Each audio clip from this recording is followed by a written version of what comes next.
You mentioned about the COVID-19 pandemic in Sri Lanka and across the globe.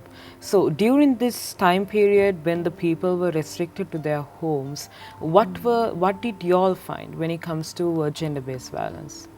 So gender-based violence prevalence is very difficult to actually identify. And what we hear is the number of calls in the hotlines that has been increasing in all countries. And Sri Lanka also observed a very steep increase in the hotline calls. And I think in many cases women are unable to escape from their perpetrators, and very often because everyone is at home they have more pressure to be silent and not to make issue about it. So it is a very difficult situation for many women, but we are hoping that once the situation is a little bit stabilized, we would like to revisit how the situation was for women and girls in Sri Lanka, and that is our plan to really further look into this issue for women and girls situation under the COVID-19 pandemic. Gender-based violence is an issue that has been discussed in many platforms. Why is it so important that we address this issue?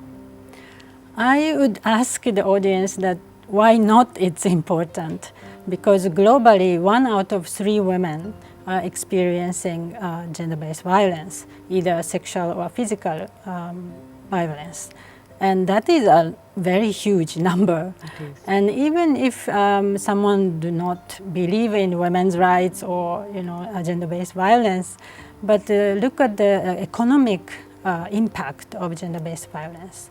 In one of the studies, it was found out that 2% of global GDP is missing because of the gender-based violence.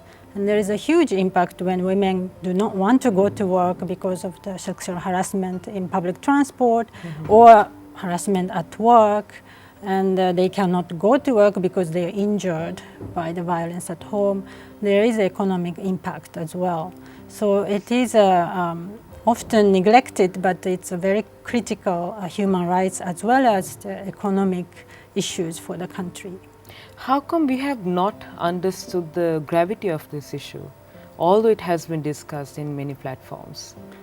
I think it's fundamentally people feel it's a private issue and should, government or even the development sector should not come in. That is a lot of people's mindset. So it is so important that we talk about it like we do today, that it's not a taboo issue, and a lot of women and girls suffer from it at one point their lifetime. So just bringing up the issue itself can really help, and we need to continue to do that.